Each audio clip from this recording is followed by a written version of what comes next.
Hello and good evening, and welcome to another EVs and Beyond live stream. I hope there's a few people out there watching. Yes, the numbers are coming on board and rising.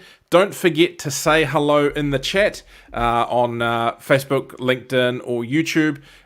We are more than happy to answer any questions where we can, or take your feedback, or your comments, or your abuse, or chat amongst yourselves, whatever. Facebook seems to be the most popular place at the moment. You actually get a way better experience on YouTube, and even if you dual screen it and see how you go, I think you should definitely in the long run go to YouTube and also subscribe to our YouTube channel. And that's because there's been a question that's bounced around a lot on Facebook, and that is, when is the road trip video coming? It is coming tomorrow. We are going to do it as a premiere tomorrow at 8 p.m. on the EVs and Beyond YouTube channel. So make sure you are subscribe to that so it reminds you. If not, just turn up on the EVs and Beyond YouTube page at 8 o'clock and it should pop up there. And we can all watch it together and throw some comments up and so on and so forth. Now, sorry, we did disappear for a couple of weeks there, and this is part of the reason why that video is late too. Literally had a bit of a funeral and a wedding situation, and then sick kids and blah, blah, blah. It just didn't work out.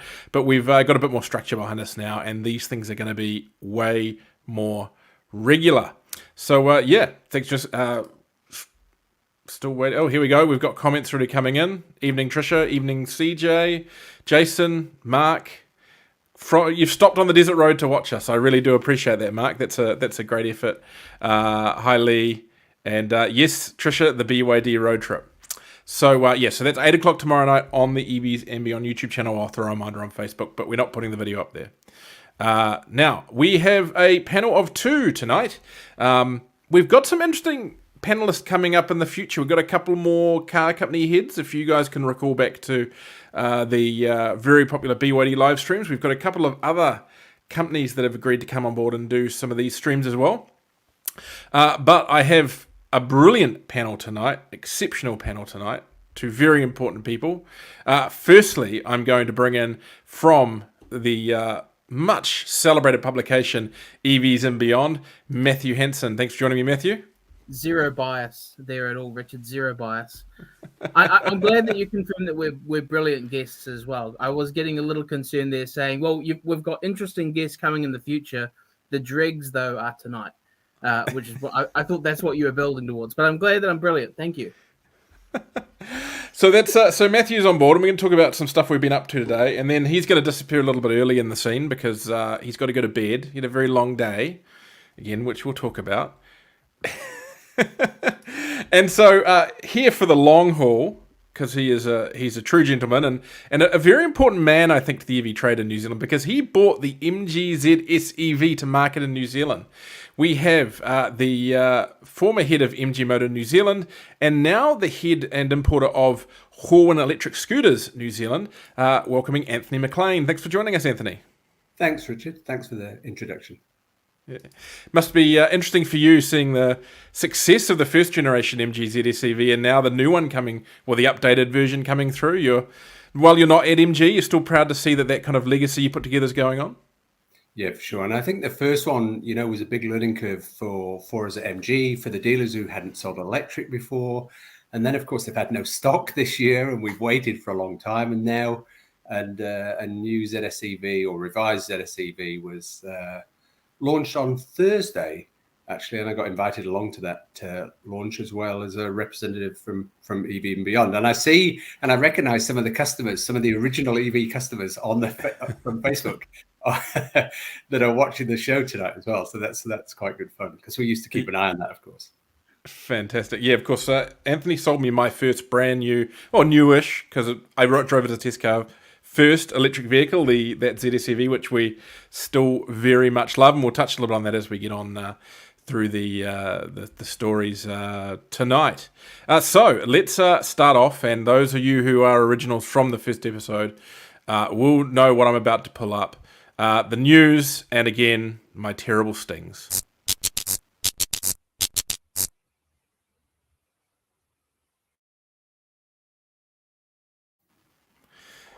Yeah, they're not good. I thought that was okay. Well, I've just lost a little bit of faith in your taste. Yeah. Like a 6 out of 10, I think it's okay. Exactly. We are going to start today with something we've actually been up to today. We had that before. We did something that I don't think any magazines have really done in New Zealand or any publications done yet. We got together 4 EVs in the same place for a single test. Specifically, we went with, and I'm just going to pull up the presentation now. If I can get this right. I can do it.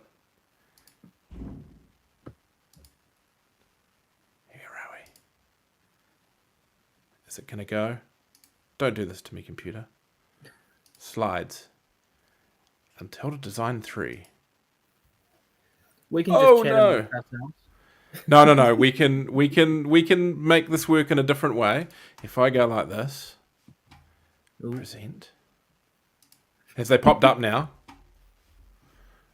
Are they working? Negative. Negative. Okay, here we go. Let me do this in a different way. For some reason, that's not working. Well, if I go and share. That's the challenge with being live without a team of 20 people helping you alongside there, Richie. Oh, I know, but these people know that this is terrible. So if we go and share. Yeah, if we go and share, I think if we share this tab.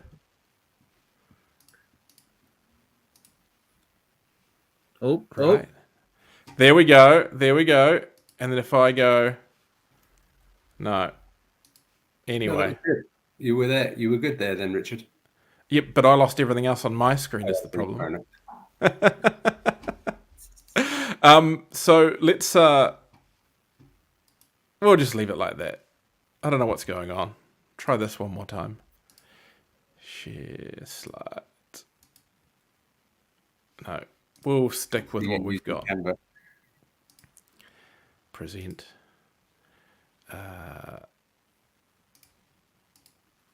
Yeah, Canva's good, but apparently it's not working tonight. Anyway, we'll work with it. You just have to see my little slides down the side, which will give you a little bit of a presentation of what's going on, I guess. So, if I go back to the start of this presentation. I give up. Anyway, people are laughing at us now. With us. Yep, that's the spirit.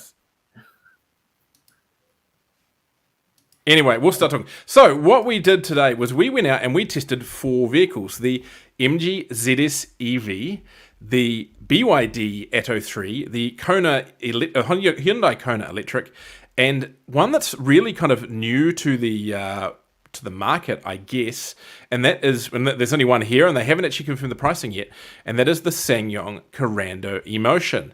So, we took them on a bit of a loop around South Auckland. We had 4 journalists with us, myself, Matthew, Robert Barry, who's pretty well known around the traps, and is a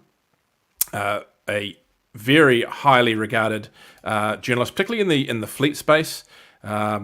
So we took the vehicles out for a run. We've all spent some time in them before, most of them, and it was just really interesting to do the comparison. Now, Matthew, do you want to talk about what your favourites of the day were? I mean, which vehicles did you kind of capture, enjoy? We can't spoil what wins this, but I mean we genuinely can't, because I don't know what's going to win this. I think it's going to be really tight. I guess to give some perspective, each of us who are there, we've got a sheet, we've got criteria, and that we're going to review the cars based on. All of that will be fed through later this week, and we'll have some sort of number that can hopefully, give some weight to whatever I guess how we would rank these cars. The thing I found really interesting, was that at some point in time, I thought each individual car was an outlier within the group.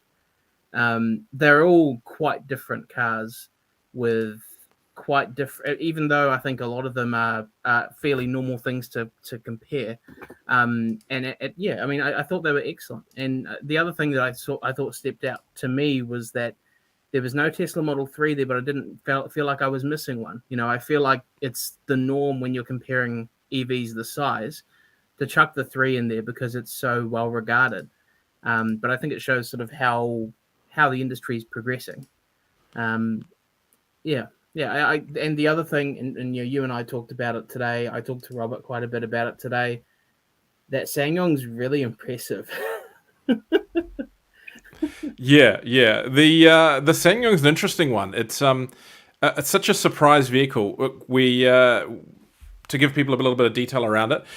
This vehicle is kind of it's a little bit bigger than the rest of the vehicles in this class. Definitely more spacious. I mean, it's got a 550 litre boot and a back seat that really genuinely can take adults. And I thought it was just super impressive. How they look. It's a little bit dated, I think, in the design, particularly outside, It's quite inside. in the design, I think. Yeah, but it works. It works. And I found it super comfortable. It really did make me question my decision around the BYD. In that the BYD is still probably my favorite out of that pack. People know my thoughts on these vehicles a lot. But that Kona, that Korando, it's, if I run through, it's super practical, super comfortable, super easy to use. My wife sometimes gets a bit frustrated having to pick up some of the new technology in these. Oh, here we go. In these vehicles, but she was like, "There is no learning curve for that car. You get in, it's got normal controls, a normal screen, a normal transmission shifter, all that kind of stuff." She was happy. Interestingly, the technology, even though the infotainment screen is kind of your standard Apple CarPlay, Android Auto screen, the technology seems very akin to Kia and Hyundai's. Things like right down to the same pedals. A lot of the things around the dashboard are very similar. They do have a Ssangyong twist to them. And super quiet. And of course, it has one other party trick that none of these other cars have, Matthew, which is... Oh, is it? I don't know whether I verified this, but I know that I know that other Ssangyong models can do it, where you can change the indicator chime to the sound of cicadas. Not that one. Not that party trick. What's not that. That's the only party trick in my book. What's the one you're referring to? And I'm waiting for Mark Buckingham in the comments to squeal in delight. It can tow 1,500 kilograms. And while people go, "Oh, I want my ute to tow 3.5 ton," 1,500 kilograms is decent. I mean, I think in electric vehicle space, the only things that realistically go above that are a heck of a lot more expensive. I just think if I was a brand within this test that would be concerned about that Korando, it would be Hyundai. Now, Hyundai's not going to be that concerned because they do have such a toehold in the fleet space.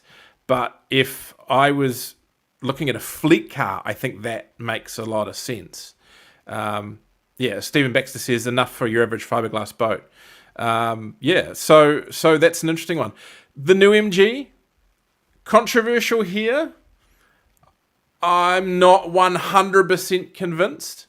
And here's my reasoning, is that it doesn't have a drastic amount more range available to you. But they've taken away some power for good reasons. The old one did like to do a few wheel spins. The new interior is a lot better, but largely the same from a practicality perspective.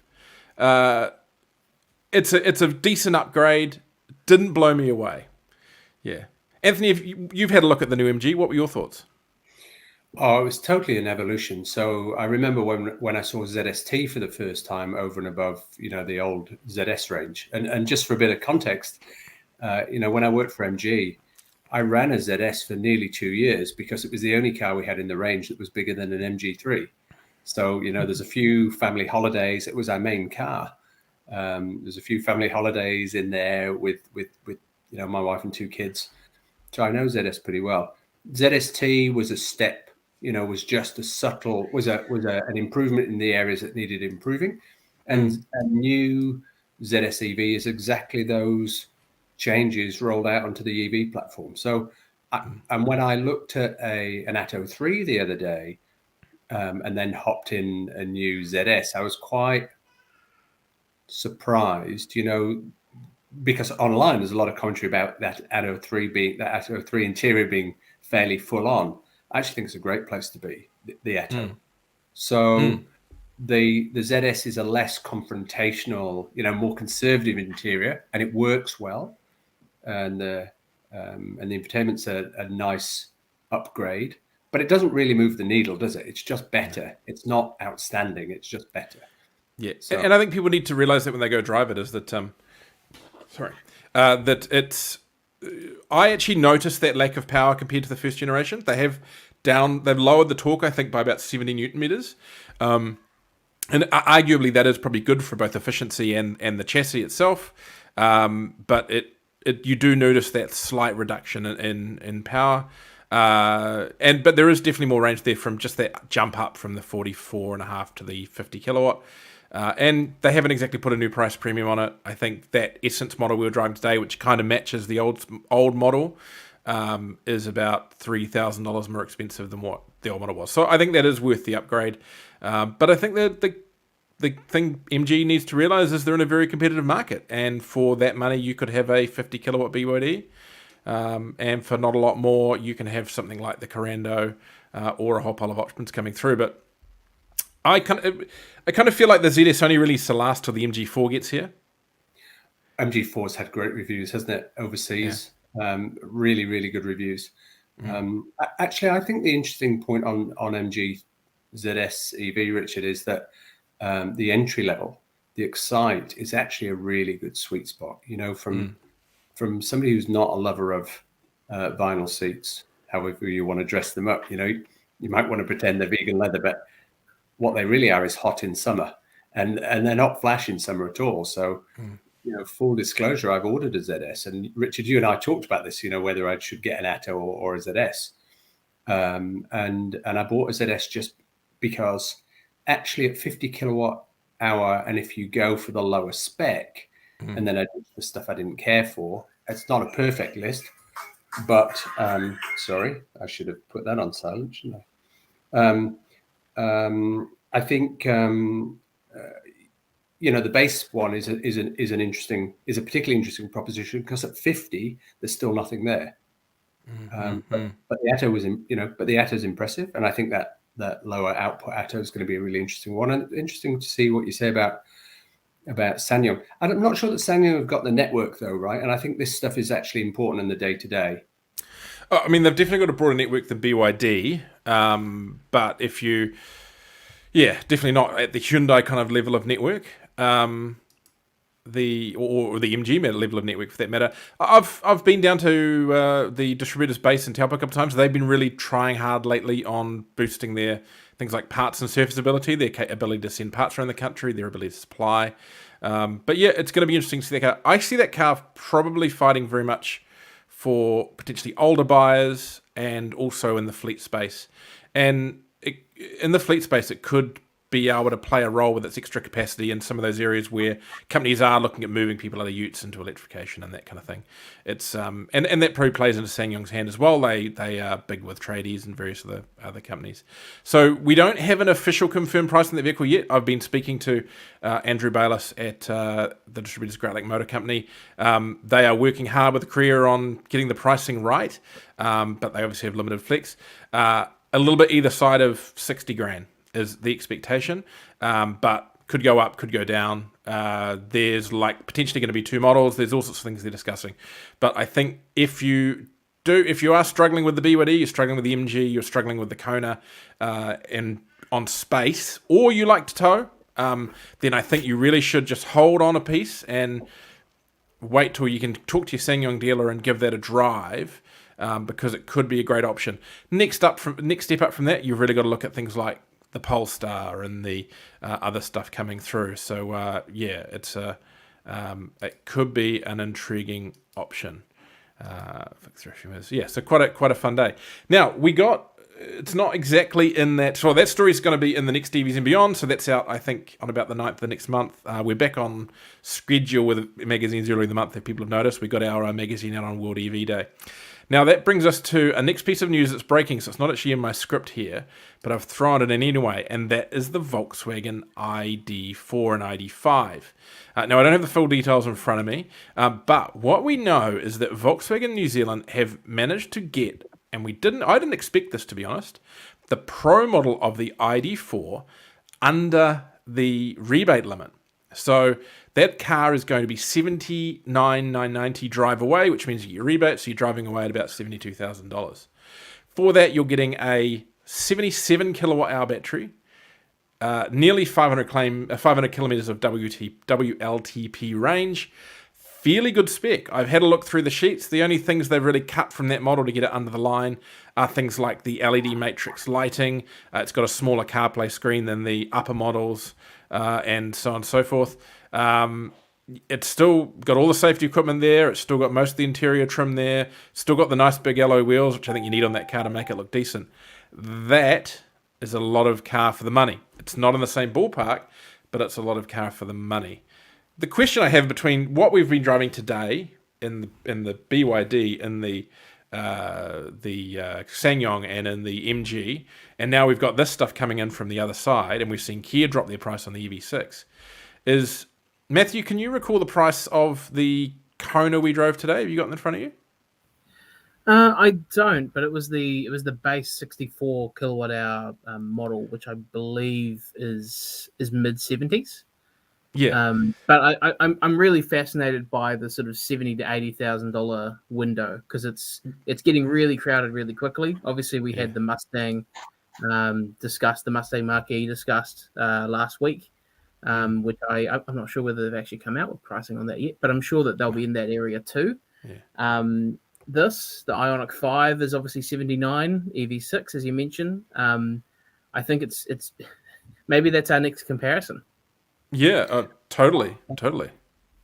I think what's interesting right now is there's a bit of a gap. So you look at the pricing. There's a few people trying to get to that 80 grand cap, and I think I wrote an article for EVs and Beyond, Richard, on this basis that actually the battleground shouldn't be that 79,990 drive away stuff. It should be 60s and 50s and 40s. Really, they've taken a big battery on ID4.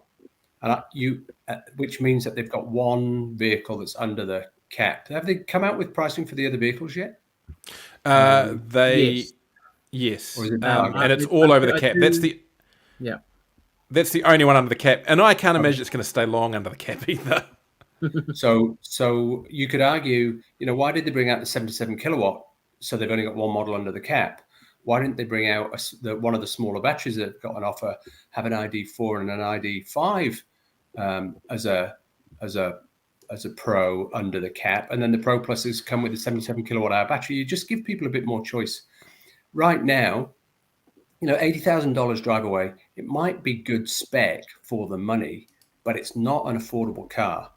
And that's my kind of bee in my bonnet about EVs at the moment, is that, this stuff is coming fully loaded. Mach-E's 77 kilowatt hours too, isn't it? It's going to be, so, will they get it under the cap? Who knows? It's a good looking car, big battery, big range, but fingers crossed it'll be 80, but it's not going to be 70. It's not going to be 70 or 65, is it? Where's the stuff at 60?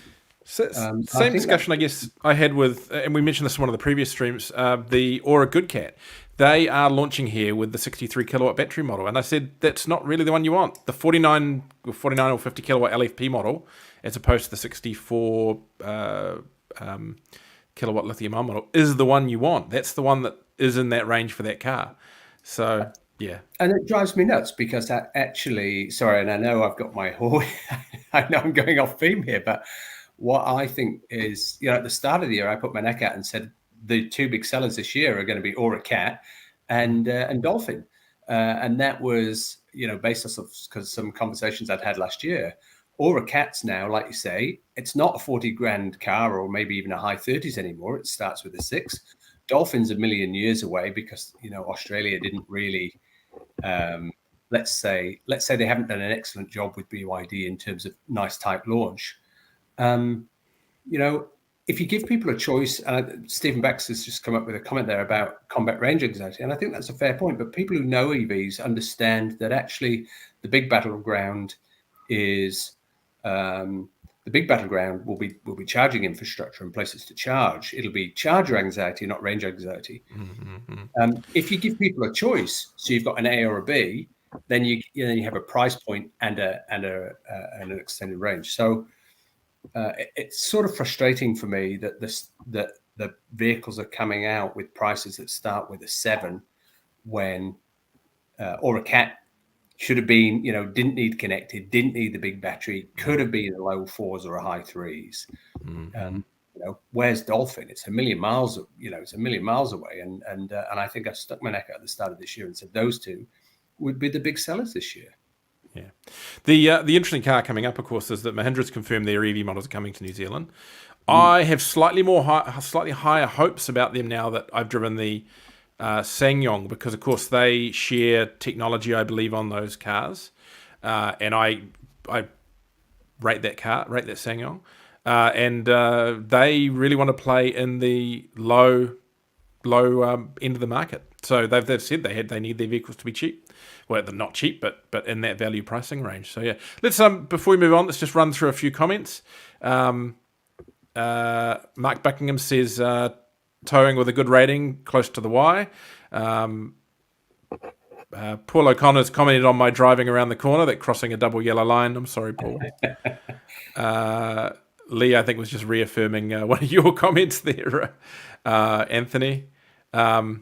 Lee also says MG4 dedicated platform too. Yep, going back a bit there, it definitely is a dedicated platform. That's why I think it's almost a case of ZS only has to last until 4 gets here, because from everything I've seen, other than maybe the boot, the 4 outpoints on everything: space, range, performance, the lot. So I think it's probably going to be a fairly easy sell into the 4 as opposed to ZS in dealerships.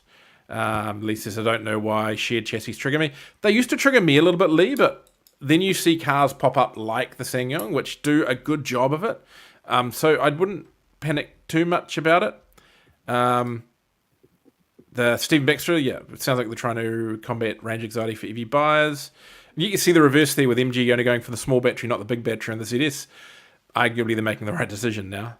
And Warren Wilmot from BYD New Zealand, Dolphin planned for launch mid next year. But can you tell us the price, Warren? We'll watch the comments for that. And Brody says, don't you think that once vehicles have 500 kilometers of open range, that charger anxiety is largely dealt with in Aotearoa? That's an interesting one, Brody. And I was having some discussions on Facebook, on the BYD page, I think, this week, with people who were just wanting some tips before they go and tackle some long-range trips. The size of your battery only really matters for the first charge. After that point, it more comes down to how fast the battery charges. So, yeah, and I think that's going to start to fix itself soon. With having somewhat longer range EVs means that ChargeNet and others can now put faster chargers in certain places where they know people will be able to facilitate the long run. So, we're probably likely to see a bank of hyperchargers between Auckland and Taupo, and then one at Bulls. So you can basically hop down the country over a few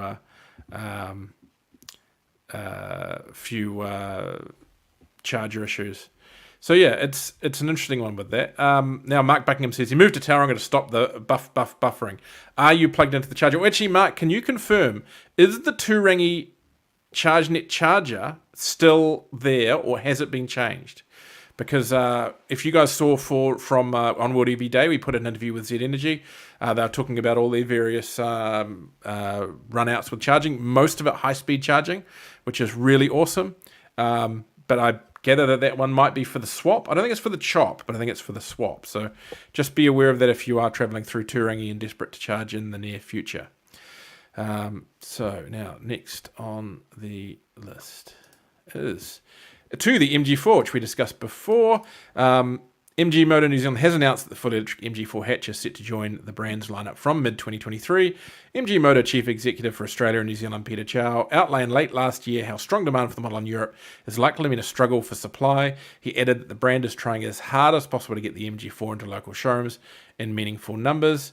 I think we've kind of covered this one off a bit, but if anyone's got any questions about the or insight about the MG4 they want to discuss, have we got any thoughts about what this is going to be? It's anyone expecting a budget hatch is probably a bit off the mark. I think it's going to be just about the same as a ZS.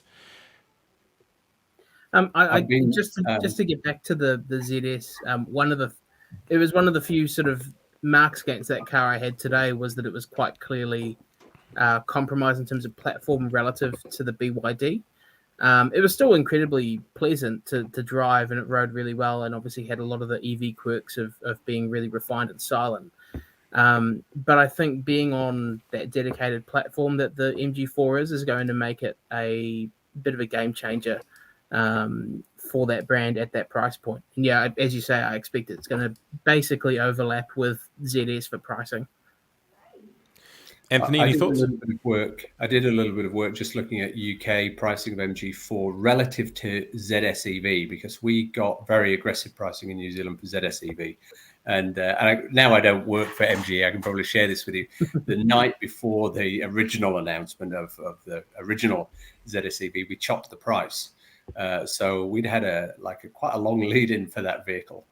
And then we chopped the dealer margin out and reduced the price. Literally, it was like the night of. So we were rewriting presentations and all sorts of stuff. It made me go a little bit grayer, if that was possible.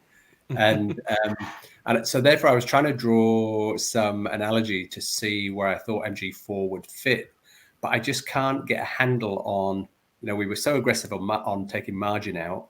I can't get a handle of where ZS should really sit versus MG4. So I think, to your point, Richard, it's not going to be cheaper. I remember us talking internally about this car a couple of years ago, because it's not very big. But we were talking about it being sort of, it's medium hatch, whereas ZS is sort of upper end of small SUV. So yeah, I think you're right. It's going to be more expensive, and of course you're going to end up with a bigger battery and a bigger range. So it might even sit above ZS EV. Yeah. I mean, it's kind of MG's attempt at a Volkswagen ID3, I guess.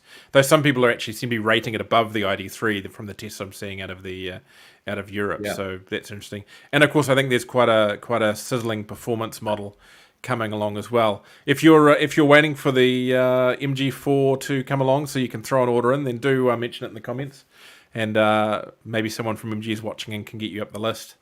I know that Chow was super excited about this product. He thinks this is the vehicle that will really catapult their brand in New Zealand. Absolutely, if they can get the supply. And this thing, I mean, if we look at the ZS EV, I think people were still waiting. There were people waiting for the last model that ended up shifting to the new model, and if you can get it, you can. Bit of a struggle. Look, Trisha's just made a point about Mocha and Peugeot. E208's really expensive for New Zealand. It's a really, really lovely car.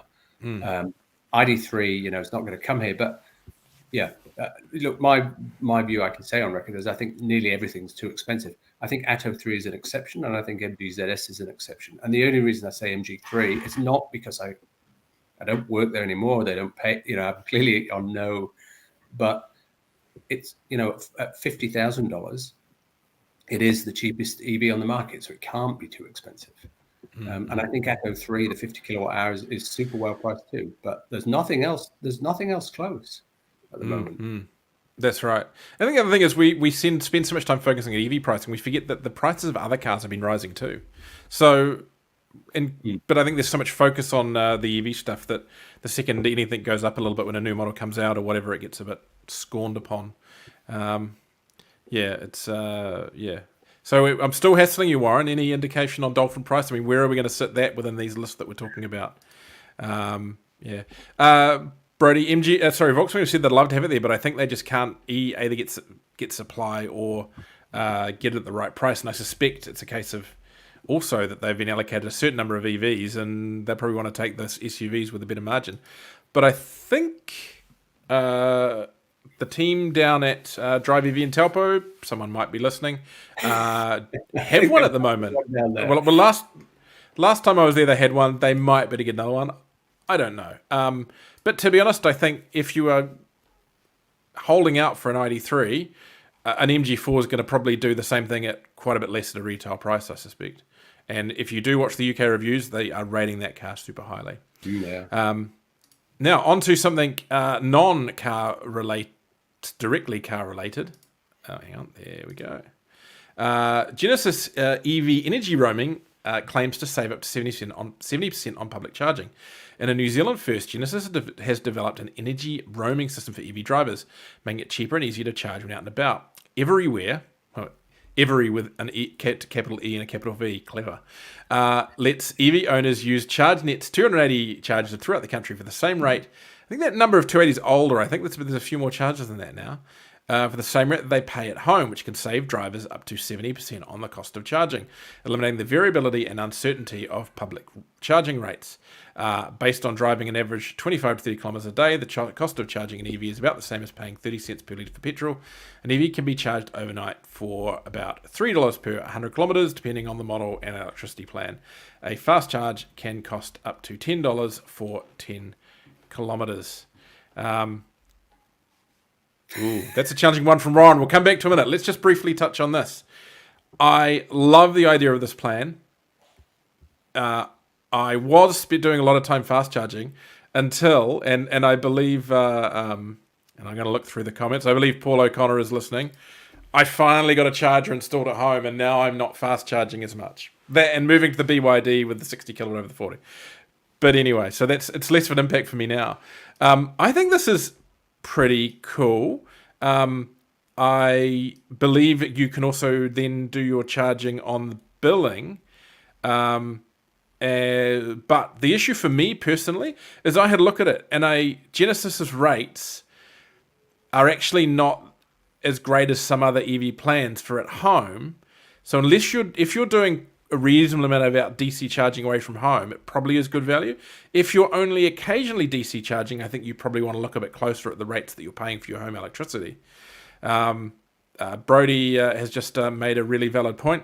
The scheme seems like a downer to me. I don't like things that encourage people to use public chargers over home charging. That is probably a fair thing. I suspect there are controls in here that stop people just camping it forever at 20 cents a kilowatt hour on a charger. But it could do interesting things for usage. It'll be interesting to see how that plays out at the charger. And I guess we should repeat our usual mantra on the show. Vector, please drop free charging. It creates terrible habits. Will you be switching over when your ZS arrives to this, or will you just be charging at home on the cheapest rate you can find, Anthony? Oh, I'll absolutely be installing a home charger. I've got it. I've got the forms in now for the installation. You've got a charger at home, right? You can. It's the cheapest electricity you'll get. I've been doing a bit of work on national averages at the moment, but it's the cheapest electricity you get. It's a bit like the electricity goes to waste basically because they don't store it at night time. So if you're storing it at night, you're kind of actually working for the environment a little bit in a strange old way. And then I think your fast charging is just you get out of jail, isn't it? When you're up against the clock. Mm-hmm. So yeah.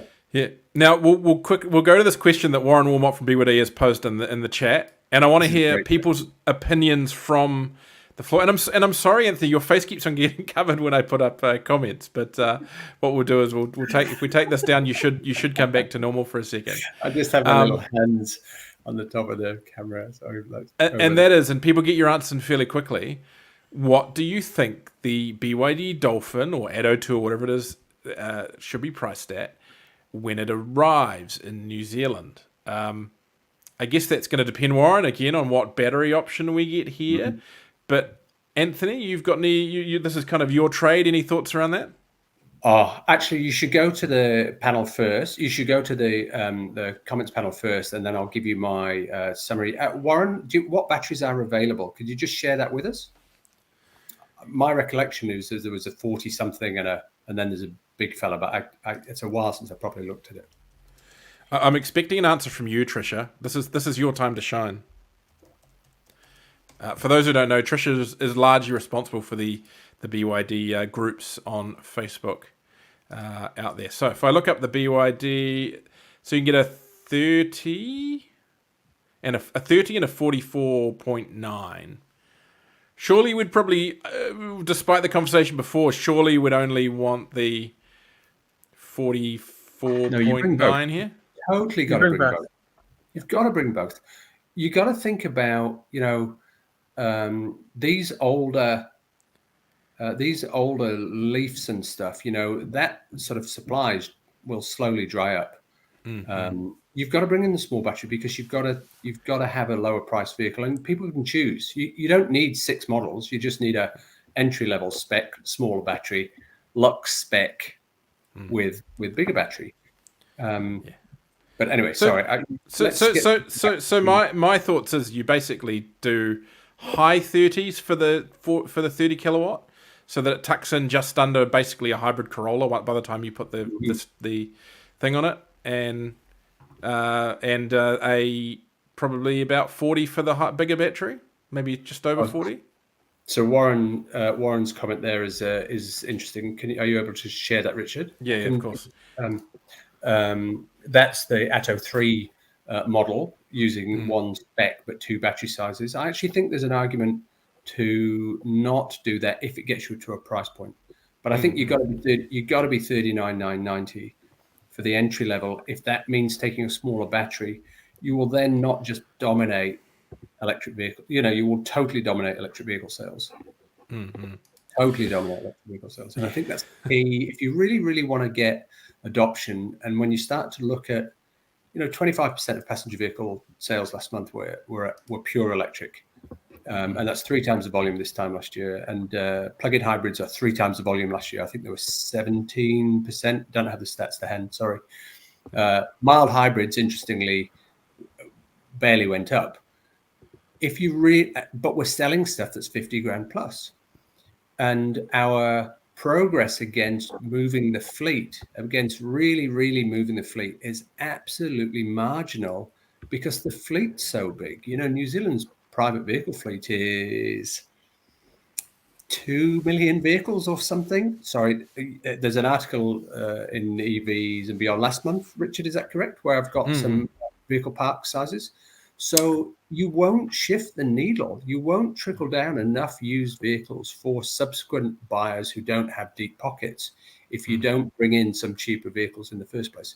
We've brought in, New Zealand brings in consistently for like the last 3 years, 200 used Nissan Leafs a month. It's super constant. There is nothing else at that price point. And that's why and that level is there, and that level won't change because that's all they can get. Because EVs haven't really taken off in Japan. They're hard to get to the UK at the moment. So the usage has come from the new market. I also think there's another factor in why these companies need to probably be really aggressive at that lower end as they get these cheaper and cheaper options. And Warren may have some figures on this, and you may have some background information on this, Anthony. And that's that EVs are great at bringing new buyers from the used market into the new market. And generally, once people are in the new market, they stay in the new market. So it's such a great way as we bring in these cheap models to just bring these people into that segment, and it's good custom. These are people who can then get service business out of, turn around every few years. I imagine that there's a fairly high percentage of those BYD customers who've never bought a new car before. There definitely is in the Tesla space, and that leads to a lot of people panicking about paint protection and, oh no, someone drove within 3 feet of my new car. Sorry, Tesla owners, I'm not hassling you. They've seen a few pop up in the BYD stakes now too. So getting there. If we go to the comments, Mark Buckingham says, most of the time OEM can't choose. They get told what's available to our tiny market. Interestingly, from what I've heard, some of these Chinese brands are actually quite willing to talk, and Anthony may be wrong. One of the things that I found fascinating working from MG, and to get into MG, just as a bit of background for, I know Warren's on here, and Warren and I know each other, obviously. But I've worked for Skoda, Volkswagen Group at head office level, Mercedes-Benz, and MG. And one of the things that really, really surprised me at MG was they were the most customer-focused brand and the most responsive brand I've ever worked for. You work for somebody like Mercedes-Benz, which is a beautiful company to work with. I've got no criticisms in terms of the business, but it was not agile. MG, New Zealand, when I left, we were 7 people. We were 7 people. There were 7 people in the vans department at Mercedes-Benz that I ran. It was nuts. There was 45 plus financial services with 80 staff at Mercedes-Benz back in the day, which was not that long ago. I think you'll find the Chinese brands are very, very agile. They're all determined, and Warren will see this. They're so determined to be successful.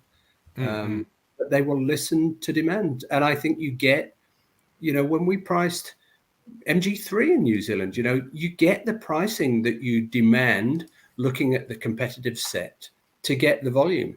And they worry less about establishing the status quo. They just cut out programs that some of the other brands do, which are nice, which add cost. And they're just very, very focused on building the brand. So I think you've got a chance of a 3. Look, I know that's slightly wishful thinking, but I think you've got a chance of a low 3 if you get the smaller battery on EA1.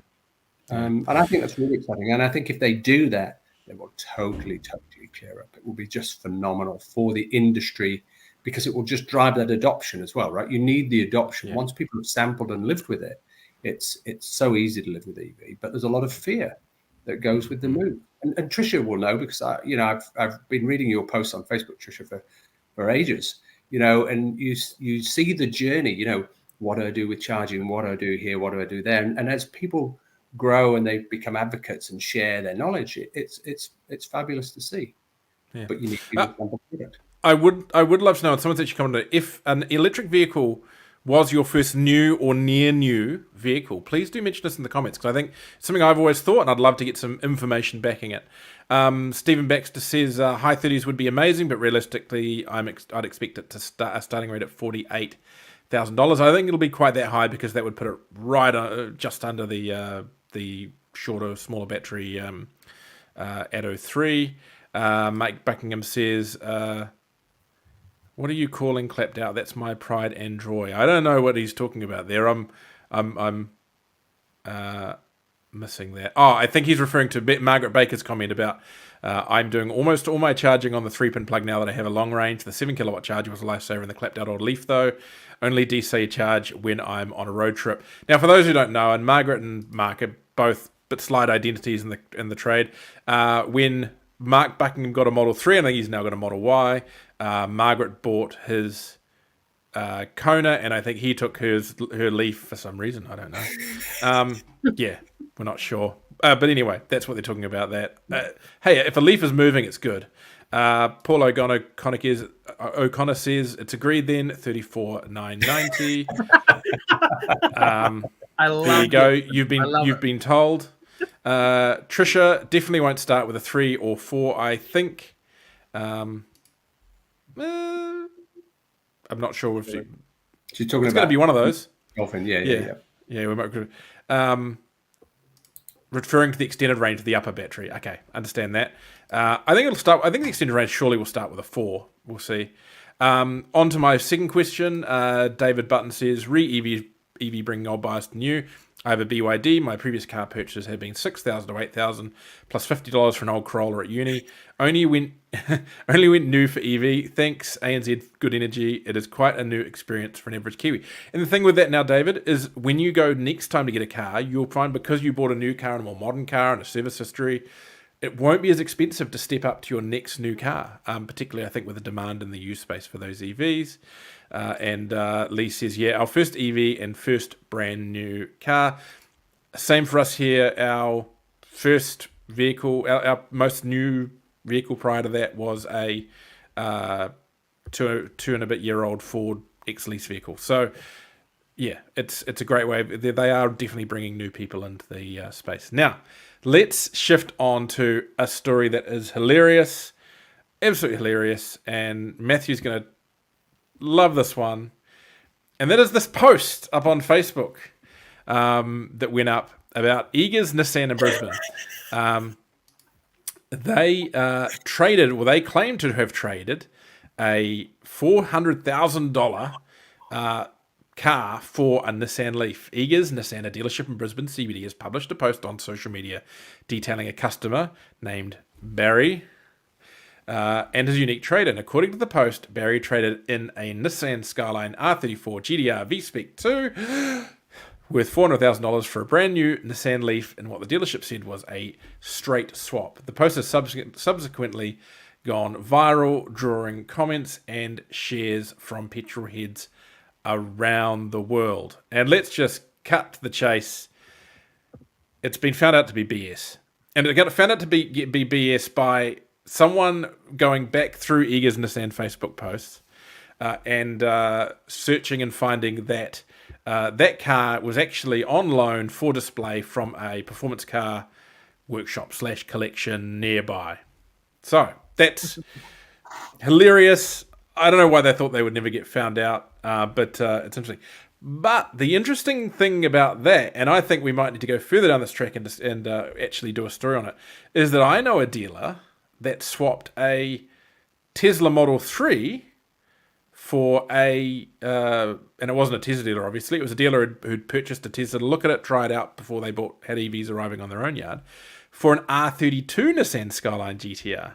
So, maybe some of these swaps do come about a little bit. Matthew, any idea why do you think they did this? I mean, seems like a bad day in the social media department, or a good day in the social media department. I can tell you it's an extremely good day in the social media department. I just pulled up the post. The post that's on screen there was from a few days ago, a screen capture. Since then, that post has accumulated more than 23,000 reactions, 14,000 comments, and 18,000 shares. So not bad for however long it took for them to find the ribbon out the back of the yard and find someone with a clean shirt from the office to take a nice picture with it. Pretty cheap social media.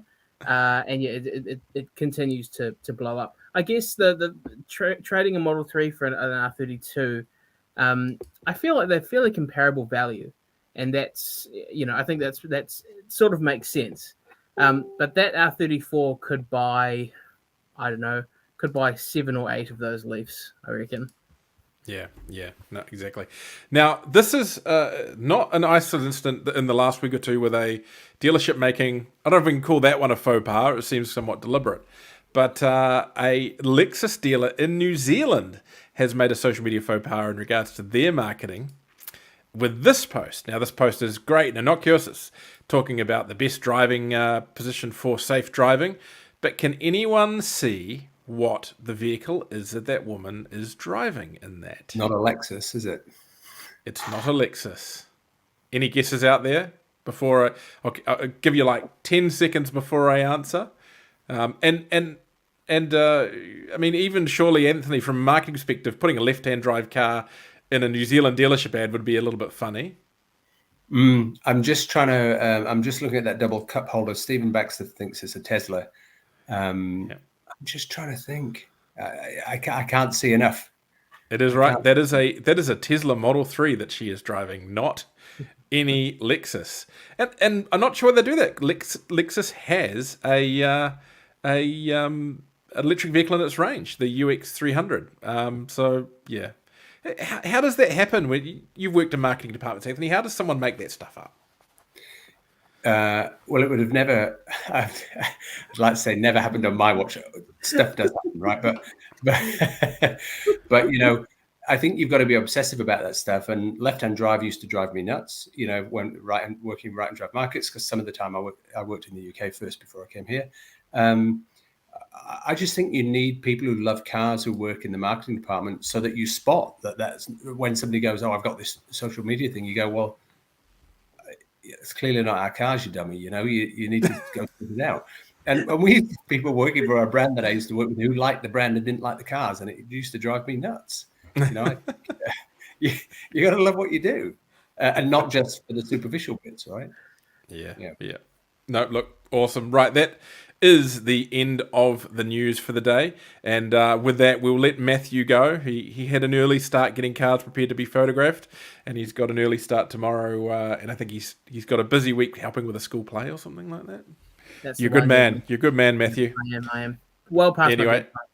Exactly. So farewell, Matthew, and we'll let you out of the room, and Anthony and I will carry on. So that's the news covered. Let's just move on to discussing what Anthony is up to these days, and that is, well, you've want to just run through quickly your history in the industry. You've been around not to imply anything, a wee while, and you've had some interesting interesting roles on the petrol side, but let's more keep to the electrification stuff. Yeah. And there's a great question from Tricia, by the way, that I'd like to share just as I'll do worth answering, because she said, "Oh, 7 people at MG New Zealand, how many at BYD?" MG New Zealand now is a lot more than 7. Tricia, I left about 18 months ago, so I'm not sure the number now, but they might have just broken double figures. I know some of the new team that are there. So I think, sorry, just on that too, I'm not sure there's a huge number of people specifically on BYD in New Zealand, but BYD is part of the Atto group in New Zealand, which has a massive and very experienced and talented team out in Mount Wellington. And I think that's why, look, we've discussed before some of the issues with BYD Australia, why BYD New Zealand was able to get up and running really well, really quickly, because they had an experienced team, experienced structures, a good structure, a parts warehouse ready to go, everything. So that explains that. Anyway, moving on. Difference. So look, Richard, I started my career in automotive in my 20s when a dealer was looking for an extra pair of hands moving some cars, and it was a Porsche Ferrari dealer. So of course I told all my mates I was going to work for a couple of weeks moving Porsches and driving Porsches and Ferraris, and what I really ended up doing was cleaning Renaults. Anyway, to cut a long story short, I ended up selling Renaults for this dealership as part of a large dealer group in the UK, and I worked in retail for about 5 or 6 years for a couple of big dealer groups, and then moved across to work for Skoda UK, and Skoda at the time was, this would have been late 90s. So Skoda at the time was owned by Volkswagen. But was just about to launch Fabia, very first gen Fabia. They'd launched Octavia. I like a bit of a challenge. Lots of friends said I was nuts going to work for them. It was a fantastic job. Loved it. Was there for about 5 years. Met my wife at Skoda. She worked for an advertising agency. I ended up looking after the marketing department there. We did some fantastic stuff. I worked with a great boss. And then also worked for Volkswagen Group in the UK. Well, same building, worked for Volkswagen passenger cars, where I was responsible for launching Phaeton and Touareg, which talk about a poison chalice there. And then we moved to New Zealand, and I did a stint for Honda Motorbikes. No, I like Renaults, by the way. So it's always a good car. ran the vehicle disposal division for Tourism Holdings for a while. Worked for Nissan for a little while. Ran the vehicle disposal division for Tourism Holdings, which is basically our flogged camper vans. Got a bit disillusioned with automotive at that point. Did a very, very brief stint in recruitment, but only lasted a few months. Went back into marketing, working on the BMW and Mini accounts for New Zealand, and then headed up Mercedes-Benz vans. And about 4 years ago, took a job to work for MG. And it was the most bizarre recruitment process I've ever had. I ended up doing a business plan as part of my interview process. Went out to Aussie for about 3 days, came back with a laptop, and I was MG New Zealand. First job was to negotiate an exit with the old distributor, and then dispose of a whole bunch of MG3 manuals, MG6s, and MG HSs. So that was the job. So, which got me to where I am today. Probably took a little bit longer to explain than that I'd planned. And then about 18 months ago, after I left MG, which was a pretty tough place to work, it was a fantastic brand and an amazing journey. And I take my hat off to the team there for what they've achieved, really, in such a short period of time. Then set up Boost Auto, which is an automotive consultancy, working with emerging brands, sales and marketing effectiveness. And interestingly, Boost Auto are going to be one of the speakers at Auto Talk Live. And about 4 or 5 months ago, I've set up Horwin New Zealand.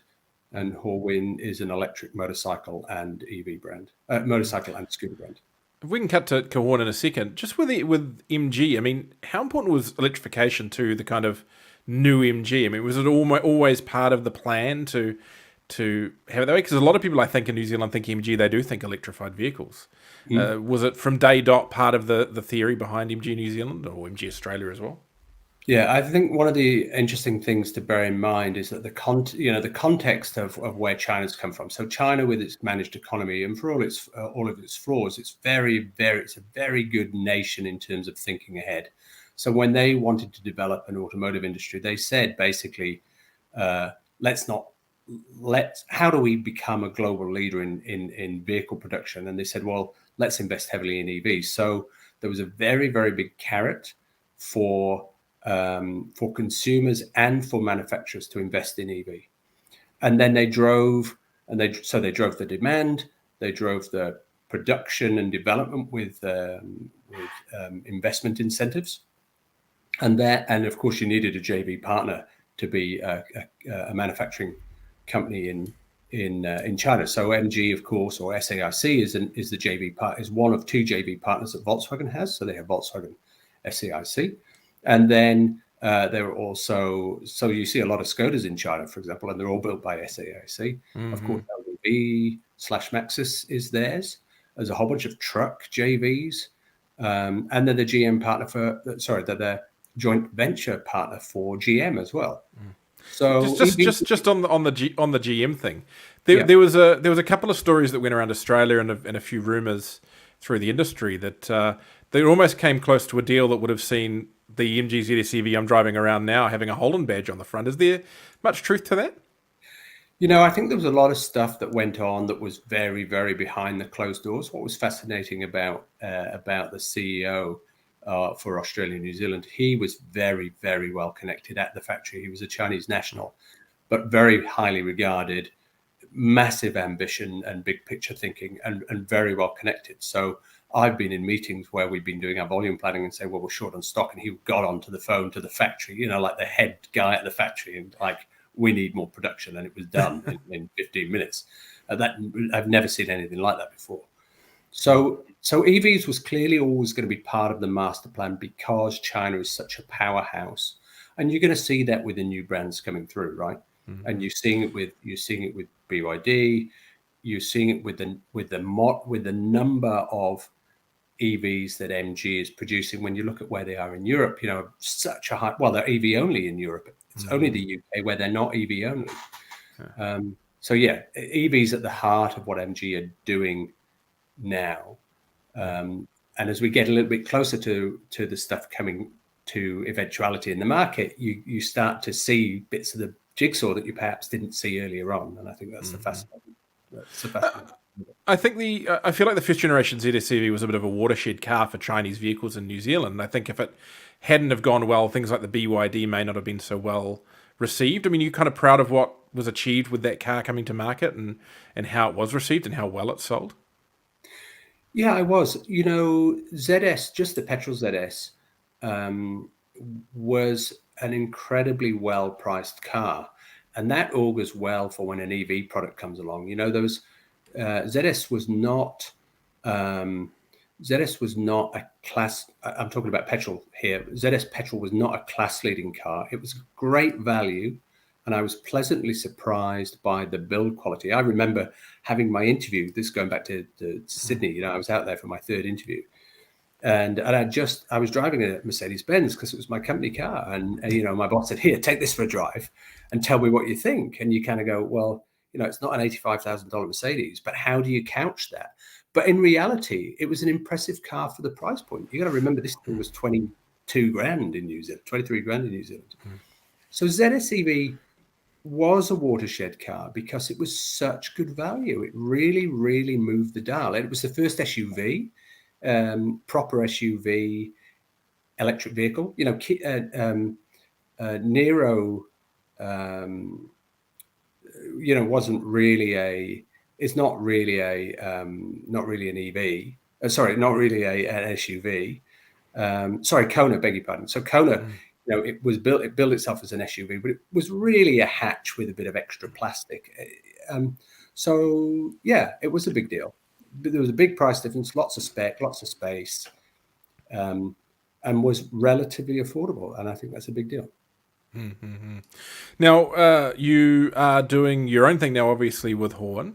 So, do you think electric scooters are kind of having their time? I mean, what do you see the future of electric scooters? We talk a lot about electric cars, but there's so many other ways to get around, and people are talking about how to reduce their footprint full stop, and arguably a big electric car isn't going to be right for everyone. I mean, is now the time for New Zealand to be looking heavily at electric scooters?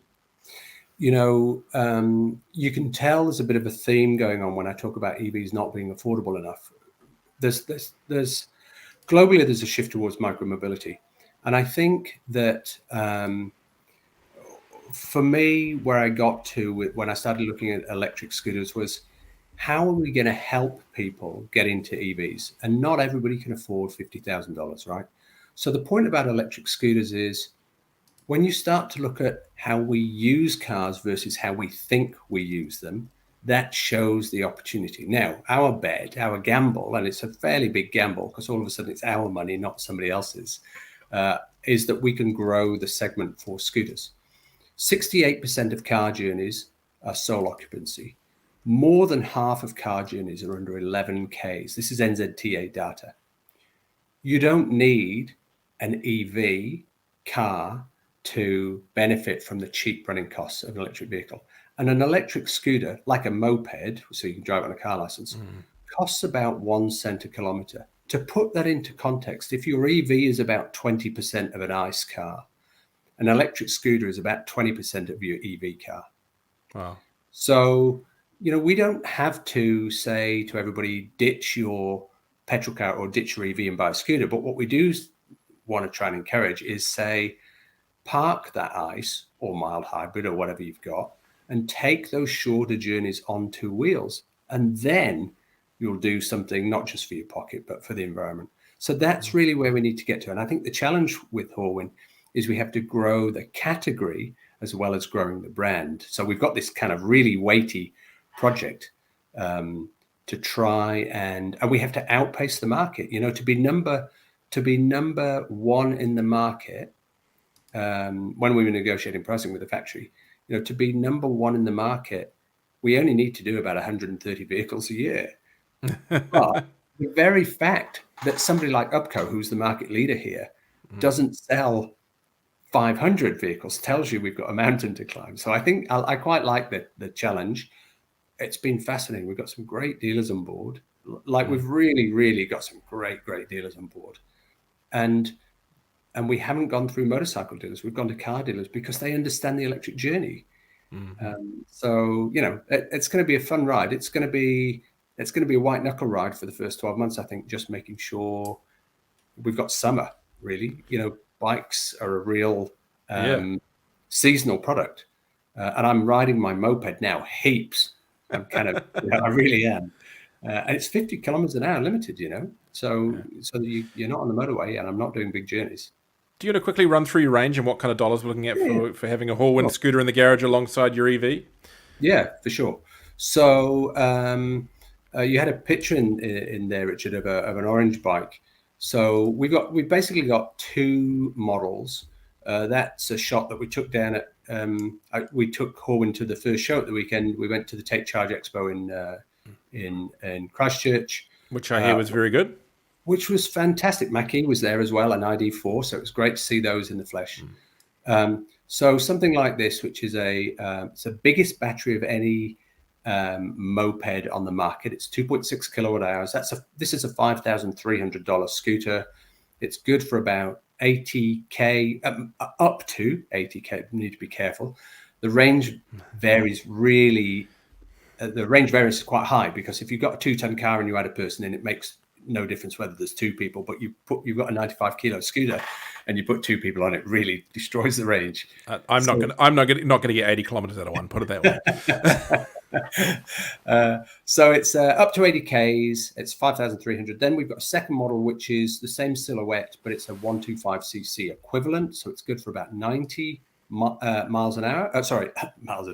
Kilometers an hour, and the same range. What's the range for that scooter in Wellington? Yes. So, who knows what the range, Tricia, for that scooter in Wellington is? we're going to bring, and the third model is we're bringing what we call a delivery service, which is a double battery commercial vehicle version, one single seat, much bigger rack, 2 batteries, so up to 160k range. And it's funny, I had a meeting with when I had a meeting with Auckland Council a couple of weeks ago, because all these councils have got to look at reducing their emissions. I showed them some pictures of scooters in Vietnam, where they've got 3 pigs on board or a family of 5. And not because we should be doing that, but because there's a lot more flexibility on scooters than you realize when you look at other markets and how they use them. So I think that's the opportunity. We're bringing in some kick scooters as well. And where I'd really like to get to is bringing in some proper micro-mobility product like Eve, the pedelec vans. I'd love to be able to bring quadricycles here. I think there's an opportunity. I think quadricycles are the real gateway product for EVs, for people who don't want to be 2 wheels. There really needs to be some discussion, I think, at the NZTA level. I think there has been. Certainly some of the industry organisations have been pushing about that whole quadricycle class. And for those who know, I think things like the Citroen Amy, the Renault Twizy, those kind of things, they certainly would have some appeal, even in limited areas. Like I was involved in a bit of a push with the Electric Island Group on Waiheke to get a special dispensation to allow for Twizzies and other vehicles to operate on Waiheke, where that'd be perfect. But even if you look at downtown Auckland, it would be a cool idea, I think. You just block them from the motorways. And for me, Richard, what's really important about quadricycles is that actually there's almost a global framework where you could use so European, they call it quadricycles. And quadricycle means there's 2 classes of quadricycle, just for the audience that don't know. I know that Warren knows quadricycles really well. We sell quadricycles in New Zealand and they're registered on the road, but only New Zealand Post can use them. So the packs are quadricycles. You can ride them at 14 and they're speed limited, or you have a slightly higher power version. You can ride at 16 in Europe. But of course, Japan has K cars, which are a little bit bigger, but not much. The US has neighborhood vehicles, and often referred to as golf carts, but they've got low-speed neighborhood vehicles. The Wuling Mini EV. I'm sorry, Yes. the full Which name. there's now a convertible version of. I mean, how cool is that? China's best-selling EV is essentially something that's broadly similar to a quadricycle. And then you're bringing affordable EVs to New Zealand, because there are lots of families who would want an EV and can't afford one because they're $50,000. Our scooters are one option, but maybe something like a Citroen Amy, which is about €8,000, maybe €6,000. If we had those and they were in neighborhood areas and in cities, what a great transport option for people that, our bus service is not very good when you're outside the cities. It's great in Auckland, but it's not necessarily great in the provinces. So that stuff's important, I think. It needs a proper integrated approach, I think. Yeah. And of course you got things like, pizza delivery and all those and short, last mile stuff that could all go through that. I know there's plenty of small quadricycle-y style vans that would be great for the market. But, Horwin sounds interesting, and it definitely, I think the perfect garage would be potentially some people are hanging on to their ice car because they think occasionally they might need to have 2 cars in the house, or perhaps just grabbing a Horwin scooter or something similar to have next to your BYD or your Ssangyong E-Motion is the way to go. So cheap to run. Auckland to Wellington for the price of a flat white. I'm not sure you'd want to ride one Auckland to Wellington. Or you're volunteering to do it? No, we talked about this. I think it would take about 4 days. You'd need 1 million spare batteries. It would be the worst ride you could possibly do on a moped at 50 kilometers an hour. But I had a theory on how it could be done. You use that commercial dual battery version, and you take along an EV with an inverter in it, like the BYD or something like that, with BDL, have a set of batteries charging while a set of batteries are in it. You'd get there eventually. Yeah, Take a no, few we could do days. it. We could do it. It's The going to take a week, and I tell you, you'd be so bored of riding it at the end of a week, wouldn't you? it's the journey that counts, Anthony. The journey that counts. Look, let's run through a few quick comments before we run out of here. If we go through, Stephen Baxter says exactly the same here. Previous highest cost was $13,000 a Tenza second hand, replacing an Excella with the Atto 3 extended range. ANZ for me too. We've discussed these bank finance projects on here before, and it's so cool to see people are utilising those and that they're working. Paul O'Connor says, I sold cars for 20 years and was staggered. Anyone ever spent more than 20k on a car? Now, though, I can't stop looking at all these new EVs thinking what good value they are. Neil Johns, we're first-time EV buyers with the Atto. An average week for school runs is $10 for 740 kilometres. Our ICE at 7.5 litres per 100 kilometres was $200. The cost saving over time is immense. If you used that comment, sorry, we'll skip through a little bit here. And onto the scooter stuff. Stephen says, when I heard electric scooter, my mind immediately went back to school. That's my soon to being as high school, and how riding nifty 50s was super common when I was at high school. I still occasionally ride scooters. They are so much fun. I've got a holiday planned with the wife and I. We're going to go to Samoa and rent some scooters and ride around. I love it. Love it. From Paul O'Connor, may the NCTA form another committee. I'm sure they will achieve something eventually. Now, Anthony, if people want more information about Horwin scooters, where should they go? Horwin.co.nz, so H-O-R. Oh, it's on my name. I've just spotted that. Horwin.co.nz or Horwin NZ on Insta, where we're just trying to build a little bit of a following Awesome. there. And that's where we're going to announce the dealers. Stock arrives in a couple of weeks, so as the stock starts to arrive, then we'll announce the dealers across the country. Great. Go over and like that. So we'll just run through the last three comments, then we're going to shut off from here. We've been on here for an hour and a quarter. This is pretty good. Brody says, talking about competing brands, I'm looking forward to e-Vespers to arrive so I can replace my PX200. Italian electrics, Brody, go with the Chinese. Mark Buckingham says, here we go, wrong one. In 1985, I did nifty 50 to Hamilton. I'm keen to do again on an EV. Well, I might reach out to you about that, Mark. Yep, definitely. We might need to do a little long distance on the mopeds. Neil John says, do you fancy a BDM to help with the launch? I'm sure you can find Anthony's email on the website if you really want to have a crack at that. And David Buxton says, Rianzi, got my solar going in tomorrow. 80k good energy equals BYD plus 6 kilowatt solar plus clean car rebate back off my main mortgage. 80k car equals no solar. Right. I'm assuming it means if you bought a non-EV. Cool. Great. Thank you so much for joining us, everyone. Thank you so much to Anthony MacLean from Horwin for being here as well and giving us insight not just into Horwin, but also into your time with MG and your broader experience with the market. Don't forget to go jump on Horwin's Instagram or various other things and reward Anthony for his time. We will be back this time next week. We'll announce the guest in the next... Oh, there goes the horn. Put user in timeout and block user. There we go. Share a bit of that chat there. Yeah. I do need to work out how to add a moderator in the comments, apparently, to stop that kind of stuff happening. We're busted now. We will be back this time next week. We'll put out a notice with who the guest is going to be really shortly. And don't forget that the road trip video will go live on the YouTube channel, not the Facebook page, the EVs on YouTube channel at 8 p.m. tomorrow night. I will hang around for the premiere so you can ask me some questions. It was a really rushed last-minute trip and video, so don't expect this to be Citizen Kane. It is a lot of numbers, a lot of nerd things, a lot of screenshots from ChargeNet. I'm sure you'll love it. I've probably told half of you what you can do in that car anyway.